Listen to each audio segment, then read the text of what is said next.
ఇచ్చిన మాట నిలబెట్టుకునే ప్రయత్నంలో భాగంగా ప్రభుత్వం వచ్చిన మొదటి రోజునే ఉచితంగా మహిళలకి బస్సు సౌకర్యం ఇస్తే ఇది బాకీ పడ్డట. మీరు 10 ఏళ్లు నిరుద్యోగులు మోసం చేసి కొట్టని దెబ్బ కొడితే మేము అధికారంలోకి వచ్చిన 11 మాసాల్లోనే 65,000 ఉద్యోగాలు ఇస్తే బాకీ పడ్డట. గ్రూప్ 1, గ్రూప్ 2 ఉద్యోగాలు ఇస్తా ఉన్నాం. నిరుద్యోగ యువత కలలి సాకారం చేస్తే బాకీ పడ్డట. మహిళలకి 500 రూపాయలు సబ్సిడీ గ్యాస్ మీద ఇస్తే మేము బాకీ పడ్డట. 200 యూనిట్ లోపు కరెంటు కాల్చిన కుటుంబాలు ఈ రాష్ట్రంలో 80% ఉన్నాయంటే అది బాకీ పడ్డట. మీరు చేసిన బాకీ తీర్చడానికి ప్రతి నెల 6,500 కోట్లు తెలంగాణ కాంగ్రెస్ ప్రభుత్వం మీరు చేసిన అప్పుకి, కేసీఆర్ కుటుంబం పాలించి ఈ రాష్ట్రాన్ని పాలించి మీరు చేసిన 8 లక్షల బాకీకి ఇన్స్టాల్మెంట్ ఇంట్రెస్ట్ గా 6,500 కోట్లు ప్రతి నెల, అంటే దాదాపు 80,000 కోట్లు సంవత్సరానికి కడతా ఉన్నాం. మీరు చేసిన బాకీ మేం తీరుస్తా ఉంటే మేము బాకీ పడ్డట. రైతు భరోసా, రైతు బంధు, వరి మీద బోనస్ ఇస్తే బాకీ పడ్డట. ఏ లెక్కన కాంగ్రెస్ పడ్డది? ప్రజల ఆశయాలకు అనుగుణంగా, ప్రజల ఆకాంక్షలకు అనుగుణంగా పాలన చేస్తూ ఇలా రేవంత్ రెడ్డి గారి నాయకత్వంలో ప్రజలకు చేరువవుతా ఉంటే ఓర్వలేక లోపాయికారిగా బీజేపీ, బీఆర్ఎస్ పార్టీ ఒకటై ఇంకా కాంగ్రెస్ పార్టీని ఎదుర్కోలేమని వాస్తవాన్ని తెలుసుకొని ఈ బాకీ కార్డుల పేరట మోసం చేస్తా ఉన్నారు. హాస్యాస్పదంగా ఉంది, ప్రజలు నవ్వుకుంటా ఉన్నారు. ఈ రాష్ట్రాన్ని దివాలా తీసింది మీరు, బాకీల పాలు చేసింది మీరు, అన్ని విధాలుగా సర్వనాశనం చేసింది మీరు. నిరుద్యోగులు ఓట్లేసుకొని పచ్చి వాళ్ళను మోసం చేసి ఎన్నో ఆత్మహత్యలకు కారకులైనటువంటి మీరు మీ ఇంట్లో ఉద్యోగాలు పెట్టుకున్నారు, మీ సర్వం కుటుంబం ఉద్యోగాలు ఇచ్చుకున్నారు. నిరుద్యోగులు మాత్రం కనబడలే. ఇది మోసం కాదా? కౌలని, కళాకారుల్ని, కార్మికుల్ని, కర్షకుల్ని, రైతుల్ని అందరినీ మోసం చేసి ఓట్లేసుకుని అందరికీ ఎగనామం పెట్టింది వాస్తవం కాదా? ఎవరు ప్రజలకి బాకీ పడ్డారు? మీరు పడ్డారా, మేం పడ్డామా?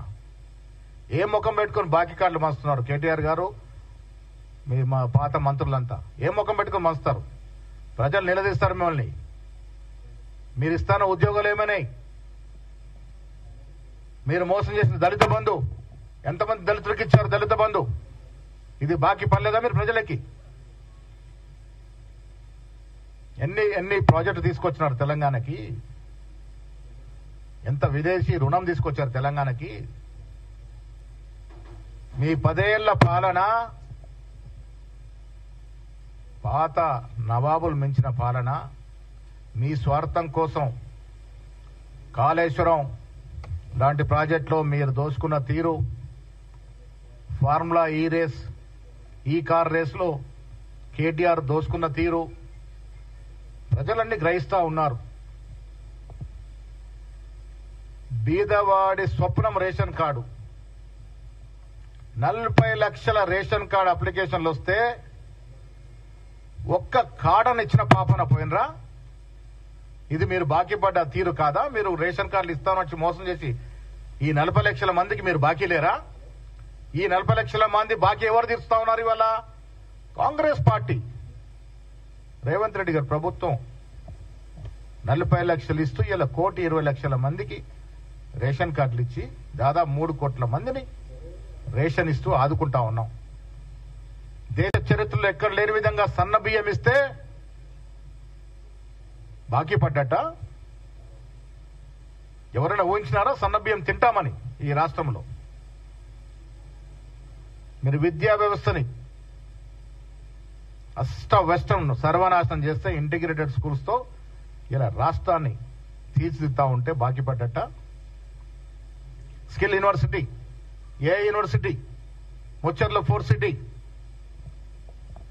మెట్రో లైన్, రోడ్ల నిర్మాణం, ఇవన్నీ చేస్తా ఉంటే ఎవరికి బాకీ ఉన్నట్టు ఇవల్ల? ఏ ముఖం పెట్టుకుని బాకీ పాటలు మోస్తా ఉన్నారు? ప్రజలు తిరగబడతారు, జాగ్రత్త. ఇలా ఎరువుల పేరిట కేంద్ర ప్రభుత్వం మోసం చేస్తా ఉంది. బీఆర్ఎస్ తో లోపాయకర ఒప్పందంలో వచ్చి సకాలంలో ఎరువులు ఇవ్వక కాంగ్రెస్ పార్టీని బద్నాం చేయాలన్న కుట్రలో భాగంగా కేంద్ర ప్రభుత్వం ఎరువులు ఆపింది. ఇది వాస్తవం కాదా? 10 ఏళ్లు మీరు కలిసి సంసారం చేశారు. కేంద్రంలో జరిగిన ప్రతి బిల్లులో ఓటేశారు. ఇవాళ కూడా మీరు కలిసే ఉన్నారు. కలిసి ఉన్నారు కాబట్టే కాంగ్రెస్ మీద కుట్రపూరితంగా వ్యవహరిస్తా ఉన్నారు. ఇబ్బడి ముబ్బడిగా అప్పులు తెచ్చి సర్వనాశనం ఈ రాష్ట్రాన్ని చేసింది కేసీఆర్ ప్రభుత్వము. ఇది యావత్ ప్రపంచానికి తెలుసు. ఆ బాకీ, ఆ బరువు ఇలా కాంగ్రెస్ పార్టీ మోస్తా ఉంది. మేము చేయని అప్పుకి మేము ఇన్స్టాల్మెంట్ ఇంట్రెస్ట్ రూపాయన 6,500 కోట్లు ప్రతి నెల కడతా ఉన్నాము. సంవత్సరానికి 80,000 కోట్లు, దాదాపు 2 సంవత్సరాలుగా 1,50,000 పైచిలుకు మీరు చేసిన బాకీకి మేము ఇన్స్టాల్మెంట్ కడుతూ వస్తా ఉన్నాము. ఇలా టీఆర్ఎస్ పార్టీ పరిస్థితి ఏంటంటే పార్లమెంట్ లో 0 వచ్చింది, 0. చాలా చోట్ల డిపాజిట్ పోయింది. ఎమ్మెల్సీ ఎన్నికల్లో అభ్యర్థి దొరకలే. కనీసం స్థానిక సంస్థల ఎన్నికలైనా ఉనికి కాపాడుకుందామని ఇలాంటి కుట్రల కుతంత్రాలకి తెరదీస్తా ఉంది. ప్రజలు దీన్ని అర్థం చేసుకుంటారు. కేంద్ర ప్రభుత్వం ఇవాళ జీఎస్టీ తగ్గించామని గొప్పలు చెప్పుకుంటా ఉంది. అరే, ఇన్నేళ్లు జీఎస్టీ పెంచి సంవత్సరాలుగా దేశ ప్రజల్ని దోచుకుని జీఎస్టీ పేరిట 1,000 కోట్లు సంపాదించి ఇలా జీఎస్టీ తగ్గిస్తే ఎవరికి నష్టమైతా ఉంది? జీఎస్టీ తగ్గింపు వల్ల 7,000 కోట్లు తెలంగాణకి సంవత్సరానికి నష్టమవుతా ఉంది. మళ్ళీ గొప్పలు చెప్పుకుంటా ఉన్నాం మేము తగ్గించామని. బీజేపీ, బీఆర్ఎస్ పార్టీ ఒక్కటే, కలిసే సంసారం చేస్తా ఉన్నారు. కాంగ్రెస్ ఎదుర్కోవడానికి కలిసి కుట్రలు కుయంత్రాలు పన్నుతా ఉన్నారు. ప్రజలు అర్థం చేసుకోవాలి. తెలంగాణ ప్రజలకి మీ ద్వారా మేమిచ్చే సలహా సూచనలు, కేసీఆర్ గారు 10 ఏళ్లుగా చేసిన 8 లక్షల కోట్ల అప్పుకి ప్రజల చేత ఎన్నుకోబడ్డ కాంగ్రెస్ పార్టీ, కాంగ్రెస్ ప్రభుత్వం ప్రతి నెల 6,500 కోట్ల అప్పు ఇన్స్టాల్మెంట్ కడుతూ వారు చేసిన అప్పుని మనం తీరుస్తా ఉన్నాము. అరకొర నిధులుండి కూడా ఏ అంశాన్ని కూడా, ఏ ఇచ్చిన వాగ్దానం కూడా జారవించకుండా మెల్లమెల్లగా అన్ని చేస్తా ఉన్నాము. దాంట్లో భాగంగానే రైతు భరోసా ఇవ్వగలిగినాము, రైతు రుణమాఫీ చేయగలిగినాము. రుణమాఫీ లెక్కలు తీయండి. మీరు 10 ఏళ్లుగా చేసిన రుణమాఫీ ఎంత? మేము 15 నెలల్లో చేసిన రుణమాఫీ ఎంత? లెక్కలు తీసుకుందాం. ఎప్పుడైనా వరికి బోనస్ ఇచ్చిన పాపాన పోయినారా మీరు? ప్రతి విషయంలో రాష్ట్ర ప్రజల్ని నట్టేట ముంచి స్వలాభం కోసం, సొంత లాభం కోసం, లాభార్జన కోసం 10 ఏళ్లు పాలన చేసిన టీఆర్ఎస్ నాయకులకి కాంగ్రెస్ పార్టీ గురించి గాని, ముఖ్యమంత్రి గారి గురించి గాని మాట్లాడే కనీస అర్హత లేదు. ఇలా ప్రజల చేరువలో కాంగ్రెస్ పార్టీ ఉంది. వచ్చే స్థానిక సంస్థల ఎన్నికల్లో మెజారిటీ 80% సీట్లు పైన గెలుచుకుంటాము. జూబ్లీహిల్స్ ఎలక్షన్ లో కూడా ఎమ్మెల్యే గెలుచుకొని తీరుతాము. ప్రజలు మా వైపు చూస్తా ఉన్నారు. మేమిస్తున్న సంక్షేమం, మేమిస్తున్న ఇందిరమ్మ ఇల్లు, మేమిచ్చిన రేషన్ కార్డులు, మేమిస్తున్న ఉచిత మహిళా బస్సు ప్రయాణ సౌకర్యం, ఇవన్నీ కూడా కాంగ్రెస్ పార్టీ కౌచాల్లాగా పనిచేస్తవి.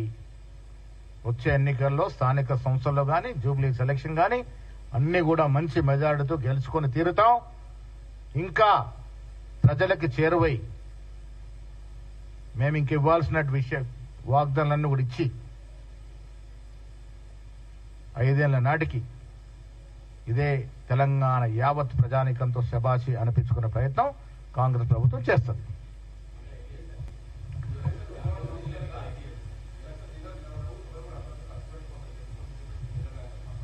ఎలక్షన్లో